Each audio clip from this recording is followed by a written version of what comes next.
औरंगाबाद और उस्मानाबाद शहरों के नाम बदल दिए गए हैं। अब औरंगाबाद को छत्रपति संभाजी नगर और उस्मानाबाद को धाराशिव के नाम से जाना जाएगा। शुक्रवार को गृह मंत्रालय ने प्रस्ताव को मंजूरी दे दी और कहा कि केंद्र सरकार को महाराष्ट्र में दोनों शहरों के नाम बदलने पर कोई आपत्ति नहीं। महाराष्ट्र के उप मुख्यमंत्री देवेंद्र फडणवीस ने फैसले का स्वागत किया और कहा कि सीएम एकनाथ शिंदे के नेतृत्व में राज्य सरकार ने प्रदर्शन किया है।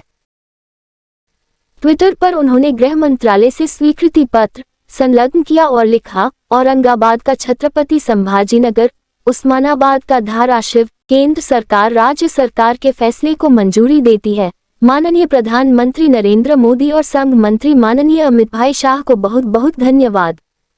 मुघल साम्राज्याच्या आठवणी पुसून हिंदवी स्वराज्याचा सन्मान करण्याचं काम या राज्य सरकारने माननीय एकनाथरावजी शिंदे आणि देवेंद्र फडणवीसांनी केलं आणि त्याला केंद्रातल्या माननीय नरेंद्र मोदीजीच्या सरकारने जाहीर पाठिंबा देऊन हिंदवी स्वराज्याचं रक्षण आणि सन्मान करण्याचं काम करून औरंगाबादचं नामकरण संभाजीनगर व उस्मानाबादचं नामकरण धाराशिव करून आज राज्याचा जो सन्मान वाढवलाय त्यासाठी मी माननीय पंतप्रधान नरेंद्रजी मोदी, मुख्यमंत्री एकनाथरावजी शिंदे, देवेंद्र फडणवीसांचं तसंच राज्यातील तमाम जनतेचं मनापासून अभिनंदन करतो।